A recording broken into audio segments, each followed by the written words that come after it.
Here it is. Here it is. Shoot. Beach heading for Campbell River today, on its way passing through a number of communities. Oh no, This sorry. is Olympic torch. Wrong torch. Sorry. I wonder who's driving that vehicle. Wow.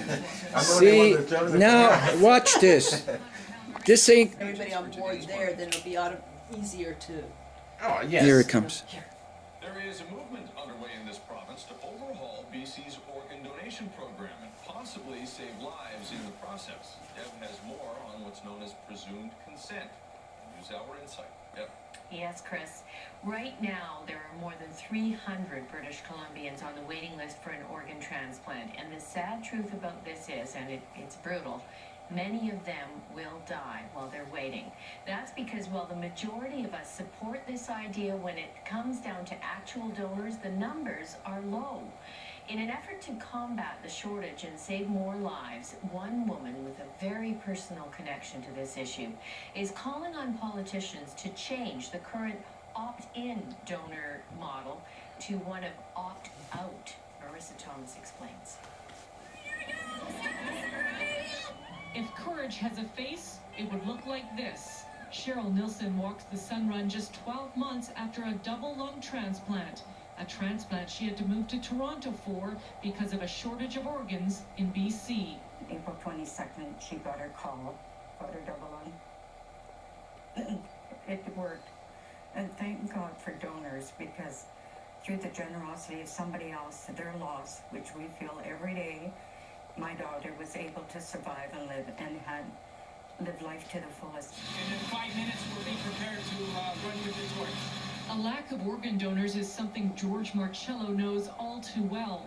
He received a liver transplant and has now embarked on a 2-year torch relay across North and South America to get people to sign up to be donors.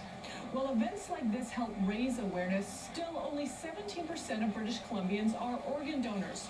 Cheryl's mom wants to see something called presumed consent, which means everyone would be considered an organ donor unless they opt out. I think that would be wonderful, that everybody should be on the registry. If you don't want to be on it, phone, get on the internet, do whatever you have to do, and say, no, I don't want to. But I think majority of people will want to be on it, and they don't really realize that they are not an organ donor. Presumed consent, or the opt-out system, is law in many European countries, including Spain, which leads the world in organ donation.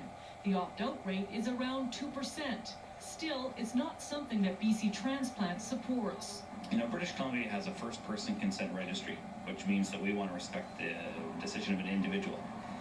The rest of the country can't even come to grips with that reality.